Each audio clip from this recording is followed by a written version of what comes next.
Service field में जाते रहेंगे तो बुद्धि चलती रहेगी, नई नई बातें निकलती रहेंगी, जिज्ञासुओं के द्वारा भी नए नए प्रश्न उठ करके खड़े होते रहेंगे।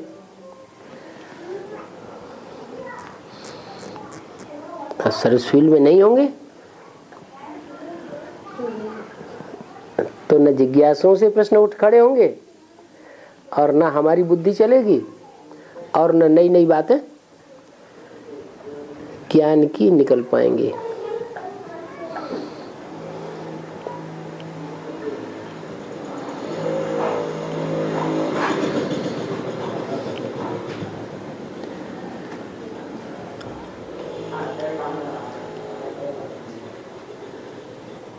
जितनी ज्यादा सर्विस होती है उतने ज्यादा ज्ञान के नए नए पॉइंट क्रिएट होते हैं।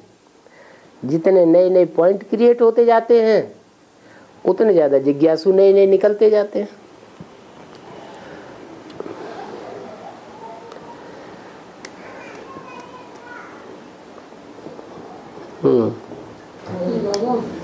अभी भाई लोग तो बाहर गाँव को जाते ही 1 हफ्ते 1 महीना तक है, उसको फूड का तो परहेज नहीं रख पाते, उसका तो क्या करना है?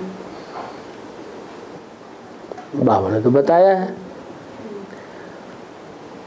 कच्ची सब्जियां खाने की आदत डाल देनी चाहिए, हष्ट पुष्ट बने रहेंगे। फल तो मिल ही जाते हैं हर जगह। अच्छा कुछ नहीं मिलता, डबल रोटी दूध तो हर जगह मिल जाता है, नहीं मिलता है? है? लेकिन शुगर कंप्लेंट तो हो नहीं सकता ना? क्या? ब्रेड ब्रेड नमकीन भी मिलता है।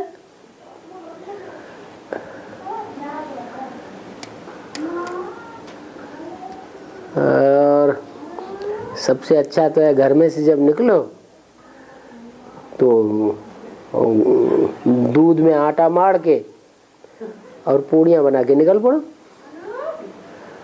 5 दिन तक चलती रहेंगी। सिर्फ पूरी का है और क्या। और 3-4 घंटे की दूरी पे जाने क्या बड़ी बात है, जाके फिर वापस लौटाओ 5वें 6ठे दिन है। 1 सप्ताह क्यों, जब हमें मालूम है कि हमें खाने का अपना प्रबंध रखना है तो 5 दिन के बाद वापस लौटाओ, फिर दोबारा बनवा के ले जाओ। हाँ।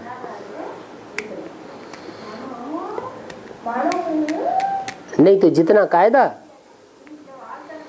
उतना फायदा।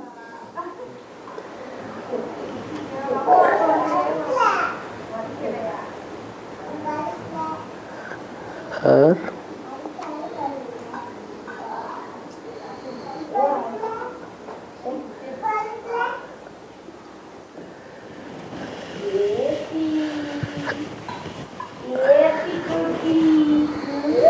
खड़ा संस्कारों को हटाने के लिए क्या करना है? याद करना है।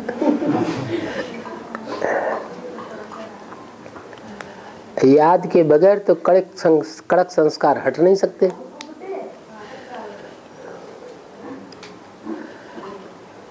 किसी की हत्या करने की आदत है,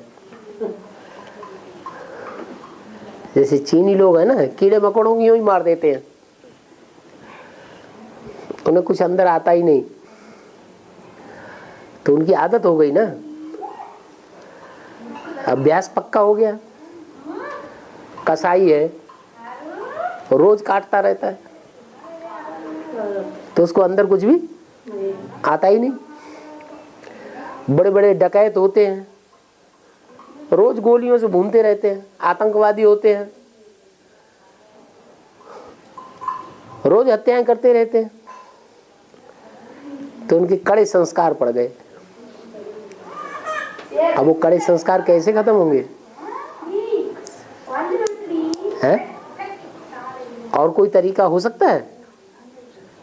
सिवाय याद के और कोई दूसरा तरीका नहीं है कड़क संस्कारों को खत्म करने का। बाबा ये माता जी पूछ रही है कमला दीक्षित का आखिरी जन्म क्या है करके। 66। 12 फरवरी 66 जन्म पत्री निकालनी है।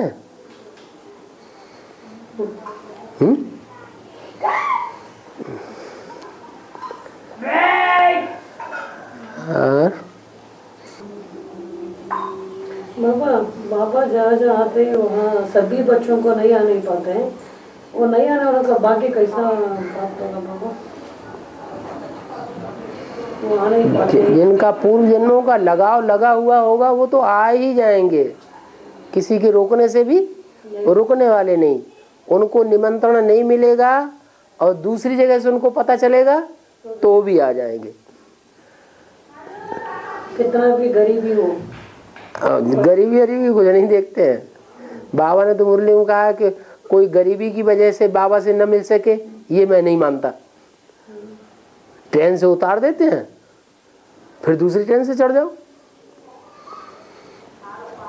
साधु लोग क्या करते हैं? साधु लोग होते हैं वो क्या करते हैं? वो तो तीर्थाटन करते ही रहते हैं, एक तीर्थ से दूसरे तीर्थ में, दूसरे तीर्थ से तीसरे तीर्थ में घूमते ही रहते हैं। क्या टिकट लेकर सफर करते हैं? नहीं, उतार दिया फिर दूसरी ट्रेन में चढ़ गए। चला जाते हैं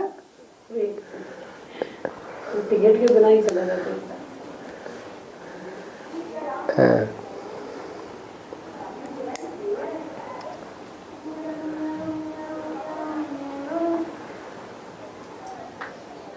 जिसको चाह होती है वो अपनी राह निकाल लेता है। कहावत बनी है, जहां चाह वहां राह। Where is the will, there is the way। हमारे सीढ़ी में बाबा का कहते हैं जगदम्बा सब झूठ है और आर्टिफिशियल। इसका मतलब क्या?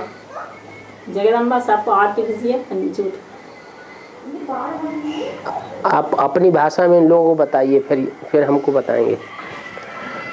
इनकी भाषा में क्या समझा? क्या पूछ रहे हैं? वो तो पूछ रहे उनका सीढ़ी में तो बाबा ने बोला जगदम्बा तो आर्टिफिशियल और झूठ है करके बोल रही है। जगदम्बा आर्टिफिशियल है और झूठ है? झूठ है करके वो सुनने पड़ा है। नहीं, ऐसे तो नहीं। जगदम्बा आर्टिफिशियल थोड़ा ही है। महाकाली आर्टिफिशियल का होता तो भी ठीक है। और कोई भी आत्मा जब सतो प्रधान होती है तो आर्टिफिशियल थोड़ा ही होती है। जब तमो प्रधान बनती है तो आर्टिफिशियल हो जाती है। प्रजापिता भी जब सतो प्रधान है तो आर्टिफिशियल नहीं है। जब तमो प्रधान बनेगा तो राम क्या बन जाएगा? रावण बन जाएगा, आर्टिफिशियल बन जाएगा। जगदम्बा को तो सतो प्रधान स्टेज में दुर्गा कहा जाता है। दुर्गा दुर्गुणों को दूर करने वाली है, तो आर्टिफिशियल कैसे हुई? जो आर्टिफिशियल होगा वो दूसरों के दुर्गुणों को दूर कर पाएगा।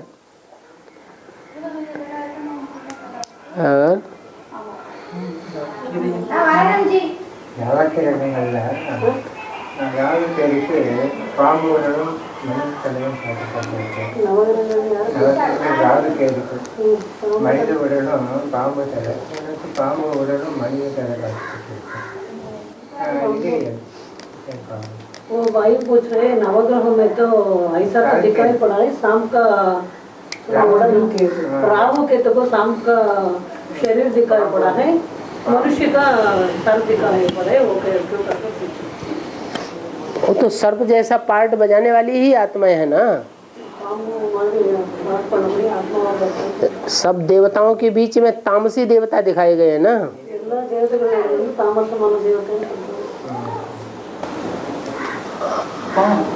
ಇದು ಭಗವಾನ್ ಶ್ರೀ ಕೃಷ್ಣರನ್ನ ಅದರಿಂದ ಸಂಗಮಯುತ ಶೂಟಿಂಗ್ ಕಾರಣ இதே பகவான் ஸ்ரீ கிருஷ்ணர் எழுதிட்டாங்க தவறாங்க அந்த மாதிரி எழுதணுக்கு வந்து சங்கம இயக்குனருடைய ஷூட்டிங் தான் காரணமானு சொல்றாங்க। ये भाई पूछ रहे भगवान श्री कृष्ण करके बाहर लिख दिया है, वो भी संगम का शूटिंग है क्या करके पूछ रहे। श्री कृष्ण बाहर लिख दिया है? भगवान श्री कृष्ण करके बोलते ही ना, वो भी ये संगम का शूटिंग होता है क्या करके पूछ रहे। जो भक्ति मार्ग में कहते हैं गीता का भगवान श्री कृष्ण है, तो क्या ब्रह्मा कुमारियां ब्रह्मा बाबा कृष्ण की आत्मा नहीं समझते हैं? ब्रह्मा कुमारियां ब्रह्मा बाबा को कृष्ण समझती हैं या नहीं समझती हैं? कृष्ण की आत्मा समझती हैं। और कृष्ण को, ब्रह्मा बाबा को गीता का साकार भगवान समझती है या नहीं समझती है?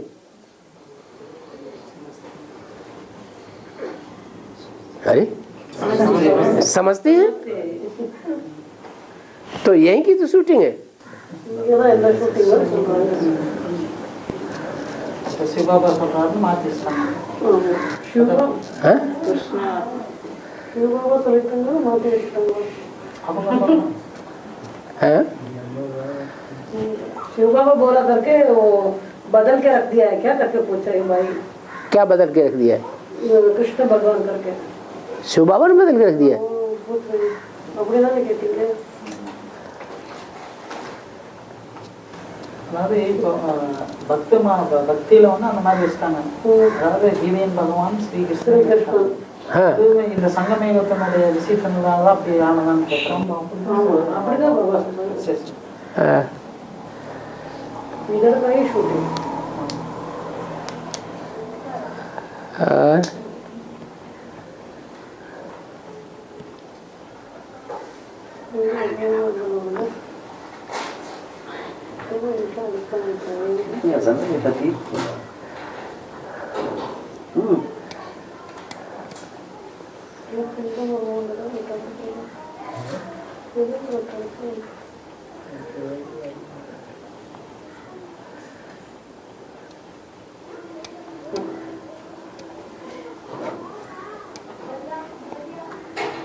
क्या हुआ?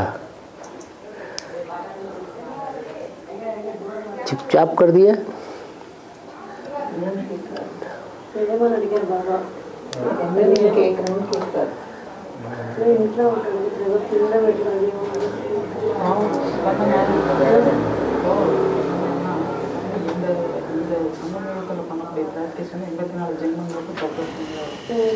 ஆனா இப்ப என்ன சொல்றாரு, நீங்க தான் வந்து அதிகமான பத்திசமாகறீங்க அப்படின்னு சொல்றாரு. அதிகமான பத்திசமாகறீங்க அப்படின்னு சொல்றாங்க. அப்ப 84 ஜென்மங்களுக்கு நம்மளுக்கு வந்து இந்த ஞானத்தோட விஷயம் பார்க்கும்போது நம்ம பத்திசமாகற சான்ஸ் இல்லை. எப்படி நம்ம பத்திசமாக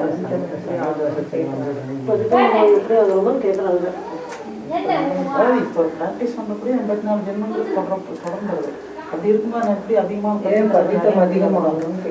ये भाई पूछ रहे हैं, हम अभी प्रैक्टिस कर रहे हैं पतित से पावन बनने के लिए। बाद में हम कैसा इतना पतित बनते 84 जन्म के लिए, अभी हम कैसे इतना पतित बनते करके सुख भोगने से, शरीर से जितना सुख भोगेंगे, सुख भोगने से इंद्रियां क्षीण होंगी या नहीं होंगी? तो शुरुआत में कम क्षीण होती हैं सत्युग त्रेता में, क्योंकि श्रेष्ठ इंद्रियां हैं। और जब द्वापर युग शुरू होता है तो भ्रष्ट इंद्रियां अपना काम करती हैं सुख भोगने के लिए, वहाँ क्षीणता ज्यादा होती है। सत्युग त्रेता நம்ம சிரேஷ்டமான இந்திரியங்கள் மூலமா நம்ம சுகத்தை அனுபவம் பண்ணோம். அதே வந்து துவாபரத்தில் அனுபவப்பது இந்திரியங்களுக்கு பிரஷ்டமாயிடுது. மோசமாகும் போது நம்ம எவ்வளவு அனுபவிக்கிறோமோ அவள் வந்து க்ஷீணமாயிடுது சொல்றாங்க, पतितमाइடுது. अभी हम आँख है श्रेष्ठ इंद्रिया ना, இப்போ வந்து கண் இருக்கு, आँख से हम एक दूसरे को देखते हैं। அந்த கண் மூலமா நம்ம அனைவரையும் பார்க்கிறோம்। आँख से जब देखते हैं கண் மூலமா எல்லாரையும் பார்க்கிறோம், तो कोई कोई अनुभव करते होंगे, कुमार खास करके ज्यादा अनुभव करते हैं कि आँखों से भी अगर कोई को देखते हैं एंटी सेक्स को तो उनको नाइट फॉल हो जाता है। அந்த கண்கள் மூலமா கூட ஆன்டி செக்ஸ் பக்ரா போது என்ன ஆயிடுது, पतितमाइடுது। लेकिन वो कम होता है। लेकिन अगर भ्रष्ट इंद्रियों से संसर्ग हो जाए, संबंध जुट जाए, तो शर्ती क्षीण हो जाएंगे। அந்த பிரஷ்டனியமா சம்பந்தம் தொடர்ந்தால் இந்த சக்தி வந்து க்ஷீணமாயிடுது சொல்றாங்க। பவர் ரொம்ப வீக் ஆயிடும், கमजोर। तो भ्रष्ट इंद्रियां ज्यादा पतित बनाने वाली हैं। भ्रष्ट इंद्रियां வந்து ரொம்ப வந்து पतितமாக்குதுன்னு சொல்றாங்க।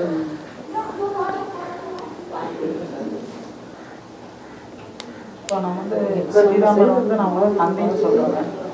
இப்போ நம்ம ஸ்ரீராமர் ஸ்ரீராமர் வந்து நான் வந்து தந்தைன்ற ரூபத்துல எல்லாம் ஏத்துக்கிறேன். ஆமா. ஆனா கதைகள்ல பார்த்தோம்னா ஸ்ரீராமருக்கு வந்து தசரதனை வந்து தந்தையை காமிச்சிருக்கிறாங்க. அதனுடைய அர்த்தம் என்ன?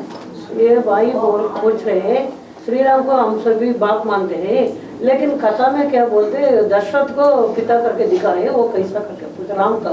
हाँ, झाड़ के चित्र में जो जड़ों में 10 बैठे हुए हैं झाड़ पर पत्ते के ऊपर रखा वो यज्ञ के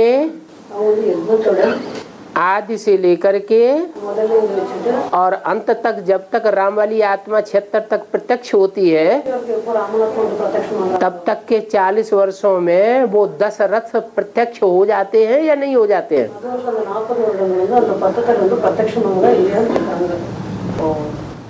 बोलो।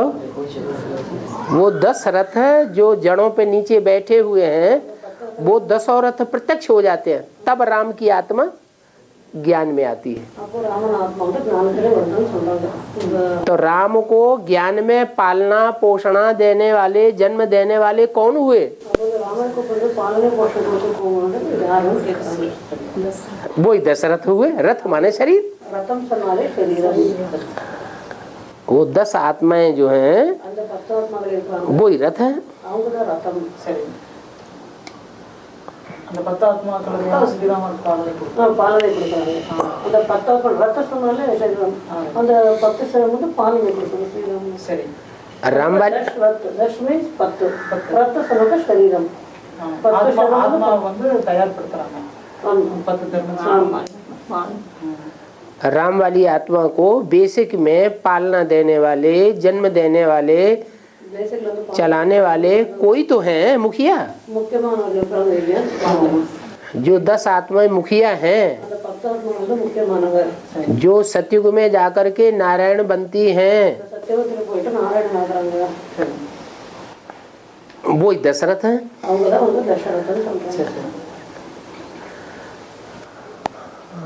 तनिपट्टा आत्मावनुடைய விஷயம் அல்ல दशरथ। वो अलग का बात नहीं करके पूछ रहे, वो दर्शन करके वो अलग नहीं करके पूछ रहे भाई। शास्त्रों में तो त्रेता युग की बातें लिख दी हैं कि त्रेता युग में ऐसा हुआ, त्रेता में थोड़ा ही हुआ। ये तो संगम युग की बातें हैं।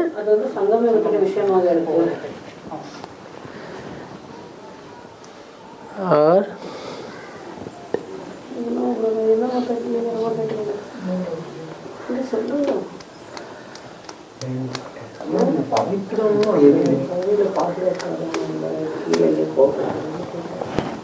अभी बाप आया है पति से पावन बनने के लिए बाबा, वो पवित्र होने का भी और भी नीचे नीचे क्यों जाते हैं करके पूछ रही है माता जी। ऐसा कट क्यों करके पूछ रहे? हाँ, जब रिहर्सल होती है ड्रामा की, शूटिंग होती है, हाँ रिहर्सल होगी, शूटिंग होगी, रिकॉर्डिंग होगी, तो वैसी ही रिकॉर्डिंग होगी ना जैसी 63 जन्मों में किया है। तो यहाँ शूटिंग हो रही है, रिहर्सल हो रही है। पहले सतयुग की शूटिंग होती है। सतयुग में ज्यादा नीचे गिरते हैं या कम नीचे गिरते हैं? धीरे धीरे नीचे गिरते हैं, पता नहीं चलता नीचे गिर रहे हैं। त्रेता में थोड़ा और तेजी से नीचे गिर, लेकिन तो भी पता नहीं चलता नीचे गिर रहे हैं। द्वापर युग से नीचे गिरना शुरू हो जाता है, द्वापर युग की शूटिंग। और फिर कलयुग की शूटिंग में बहुत तेजी से नीचे गिरते हैं। तो अभी अंत की शूटिंग है,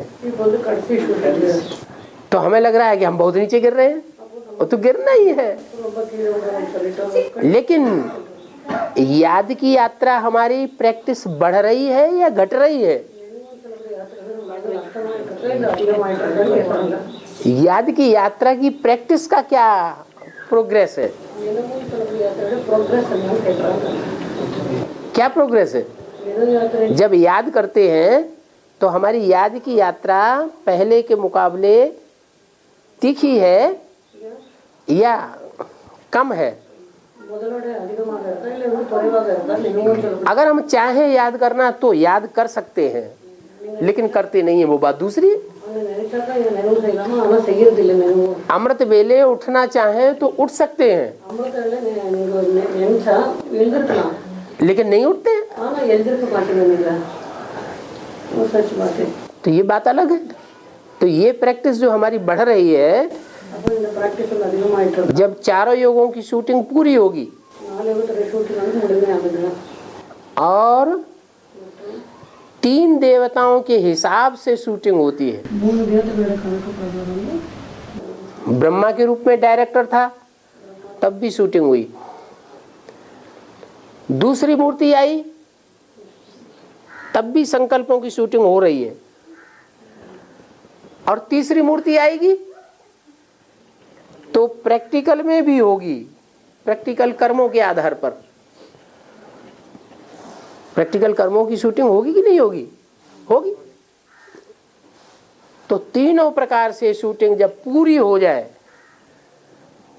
तब लास्ट में जो जिसने जितनी याद का अपना भंडारा बना लिया, उतना ऊंच पद पा जाएगा।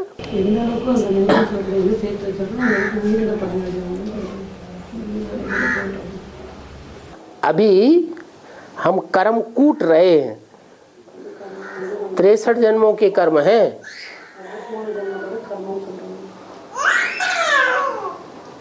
जैसे पूड़ी तेल में डालते हैं तो नीचे रखी रहती है, वो कब तक रखी रहेगी? जब तक पकेगी नहीं तब तक ऊपर नहीं आएगी। ऐसे ये भी है, जब तक हमारे 63 जन्मों के कर्मों का हिसाब किताब चल रहा है, तब तक हमारी अवस्था ऊपर नहीं आएगी। जैसे ही 63 जन्मों का हिसाब किताब खत्म हुआ, हमारी याद की स्टेज एकदम ऊपर आ जाएगी और उसके लिए निमित्त बनेगी तीसरी मूर्ति। यहाँ भी एडवांस में जब सतो प्रधान स्टेज बनी तो निमित्त कौन सी मूर्ति बनी है? विष्णु। अभी एडवांस में, अभी एडवांस में कौन सी मूर्ति है निमित्त बनी जब हमारी सतो प्रधान स्टेज बनती है खुशी के? है शंकर।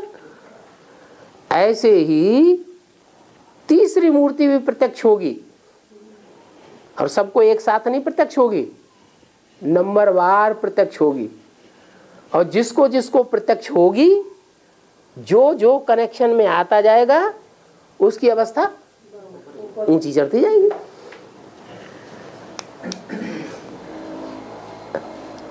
ब्रह्मा के कार्यकाल में भी ऐसा ही हुआ। बाबा नॉर्थ में एक जगह में तो शंकर का मूर्ति का विग्रह है, वो तो इतना अच्छा रंगीन है, दिखा रहे हैं और भी बढ़ रहे हैं करके सुन पड़ा। एक शंकर का मूर्ति वो इतना अच्छा रंगीना दिखा दे रही है, उसमें कलर और भी वो बढ़ रहे हैं करके बोल रहे हैं, बड़ा बनाते जा रहे हैं। वो कैसा बाबा, वो जड़ मूर्ति कैसा बड़ा हो सकेगा? जड़ मूर्ति बड़ा कैसे हो सकेगा? क्यों? जो चैतन्य मूर्ति है वो नहीं बढ़ रही है, वो पीछे हट रही है या बढ़ रही है?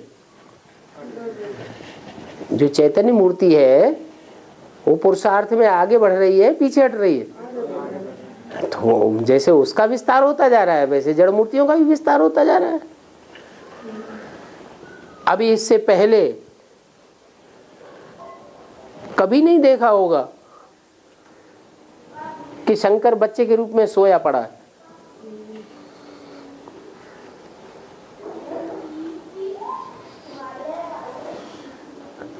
अभी लास्ट में आकर के ये चित्र निकला।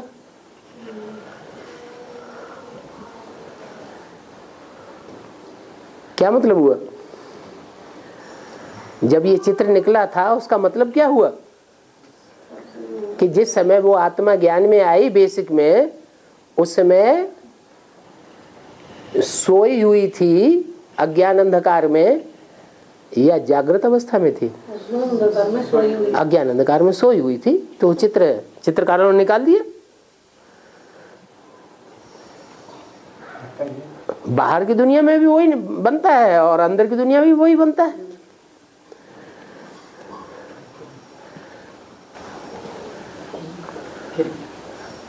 మూలంగా చూసేప్పుడు మూలంగా శ్రీమతి నడిచినారు प्राप्ति। मेरे भाई पूछ रहे टीवी से तो देखते हैं पुरुषार्थ करते उसका प्राप्ति क्या है, वो नहीं आ पाते, कुछ भी नहीं कर पाते। टीवी में बाबा की मुरली सुनते मुरली सुनते हैं, उसका प्राप्ति कैसा होगा करके पूछ रहे हैं।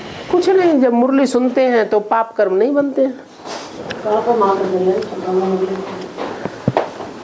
लगाव पूर्वक सुनेंगे तो मुरली में जो बातें सुनेंगे वो याद आती रहेंगी। जैसे माँ बच्चे की तोतली बातें याद करती रहती है तो बच्चा याद आता है। ऐसे ही अगर कोई स्टूडेंट्स टीवी में बाबा की वाणी को प्यार से सुनता है लगाव पूर्वक और अटैचमेंट से सुनने के कारण बाद में वो वाणी याद आती रहती है तो वो याद का असर तो पड़ेगा थोड़ा बहुत आत्मा के ऊपर। टीचर को याद करेंगे तो बुद्धि चलेगी पढ़ाई में। जो पढ़ाई में जितना होशियार होगा उतना ऊंच पद पावेगा।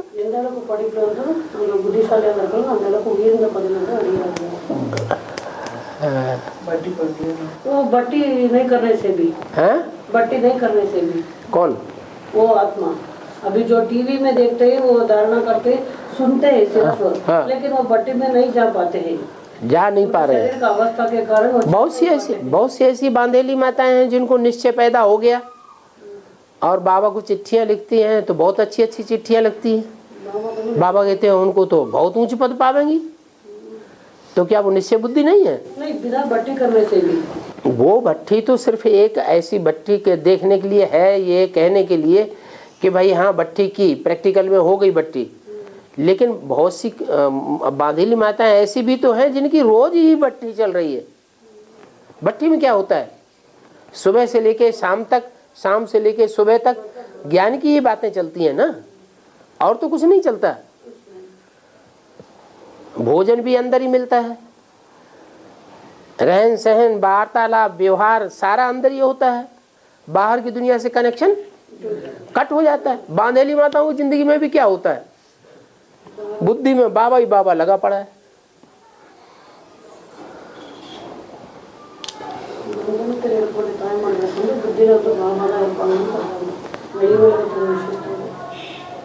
तो उनकी जैसे ज्ञान की भट्टी हो गई, याद की भट्टी हो गई।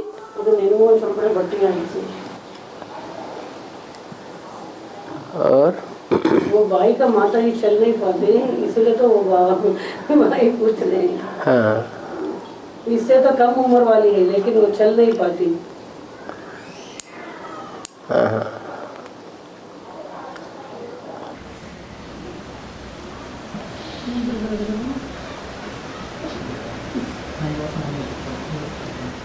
बाबा सेवा पनो ಜಿಜ್ಞಾಸು ಸೇವೆ ಸೇವೆ ಪಣಕಲು ಪಾಯಿ ಸೇವೆ ಪ್ರತ್ಯೇಕ ನಮ್ಮ ಕ್ವಶನ್ ಇಲ್ಲ ಅದನ್ನು ನಮ್ಮ ಬುದ್ಧಿ ತಗೊಂಡು ಫೋಟೋ ತರ್ತಾರೆ ಅಪ್ಪದ ನನಗೆ ಕ್ವಶನ್ಸ್ ಮಾಡ್ತಾರೆ क्वेश्चन கேட்கறதுக்கு நல்லா அப்படி இல்லை கிளியர் பண்ணிக்கிறோம் அவ்வளோதான்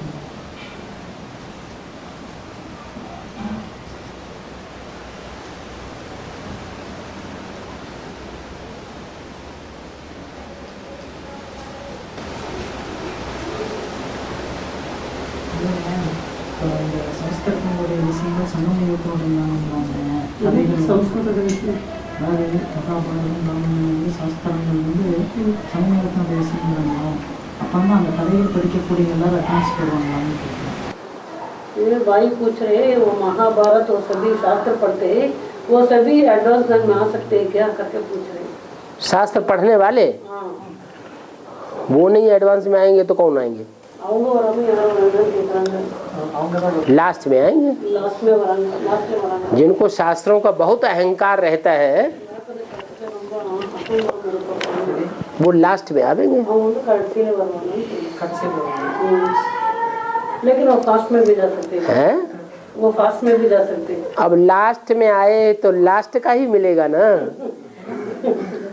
नाचने जाने के लिए फर्स्ट ಫಸ್ಟ್ ಅನುಭವ ಪಡ್ಕೊಂಡು जो लास्ट में आएंगे उनको लास्ट की दुनिया का ही मान मर्तबा पद मिलेगा।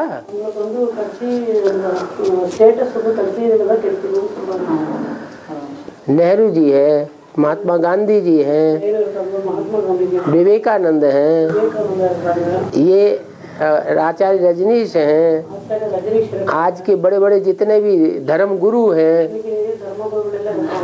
शिरडी वाले साईं बाबा हैं, जिन्होंने भी इस दुनिया में बहुत ऊंचा पद मान मर्तबा लिया है, वो कलयुग के अंत की उन्होंने शूटिंग की होगी या आदि की शूटिंग की होगी। अंत समय की शूटिंग की है तो अंत समय भी आएगी।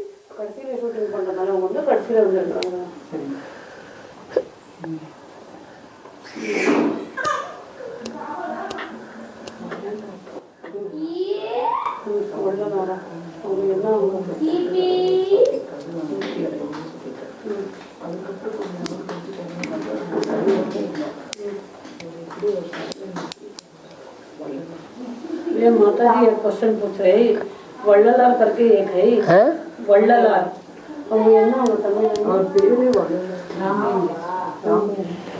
रामलिंग वल्ललार करके एक आदमी है, हाँ। वो तो मुक्ति पाने के लिए एक रूम में जाके बैठ के वो दरवाजा बंद कर देते हैं। हाँ। बाद में तो कितना वो थोड़ा दिन के बाद वो खोलने से उसका शरीर भी गुम हो गया, वो कैसा करके पूछ रही माता। ये आपने सुनाई है या देखा है?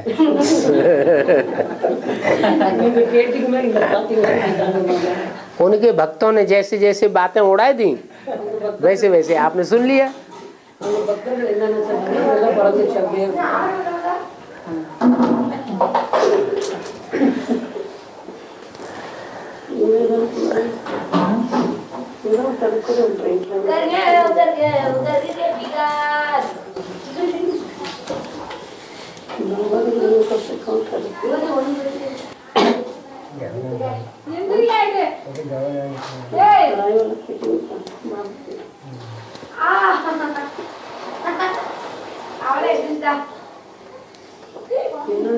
परमेश्वरी माता जी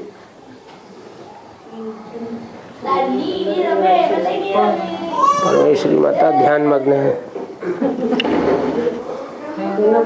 கதைகள்லாம் வந்து சூரிய வந்து பூமி தாயோடைய மக்களாக காமிக்கிறாங்க। ये भाई पूछ रहे हैं सीता को तो धरणी माता बोलते हैं, वो कैसा करके पूछ रहे हैं। धरणी का विशेष गुण क्या है? धरणी का गुण है सहन करना। सीता ने कम सहन किया या सबसे जास्ती सहन किया? सबसे जास्ती सहन किया। सीता का अर्थ ही होता है शीतल, शीतल है ठंडी।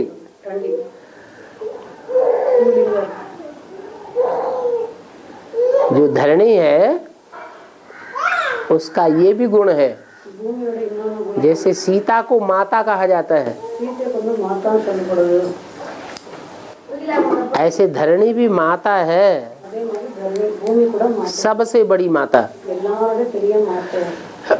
जो माता होती है वो पहले तो कन्या थी, कन्या जो होती है वो पतली पतली होती है। जैसे जैसे माता बनती जाती है वैसे वैसे विस्तार को पाती जाती है। पहले भारत माता कन्या थी, कुमारी कन्या के रूप में गायन है, वही भारत माता जब और धर्म की आत्माएं आ जाती हैं, इस्लाम धर्म के अरबियंस आ जाते हैं, बौद्ध धर्म के चीनी जापानी आ जाते हैं, क्रिश्चियन धर्म के यूरोपीय आ जाते हैं, तो विस्तार को पाती जाती है। इसलिए संस्कृत में उसका नाम है पृथ्वी। पृथिव्याति से पृथ्वी, जो विस्तार को पाती जाती है उसको कहते हैं पृथ्वी।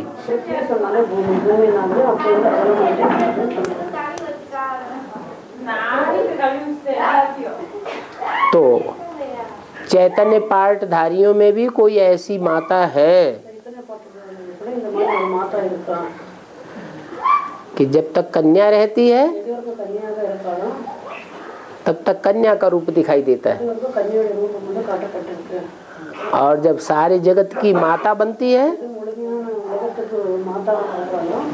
तो सब धर्म की आत्माएं उसकी गोद में खेलती है। सारी दुनिया की धुरी दिल्ली है, जिस दिल्ली की गोद में हर धर्म की आत्मा ने राज्य किया है।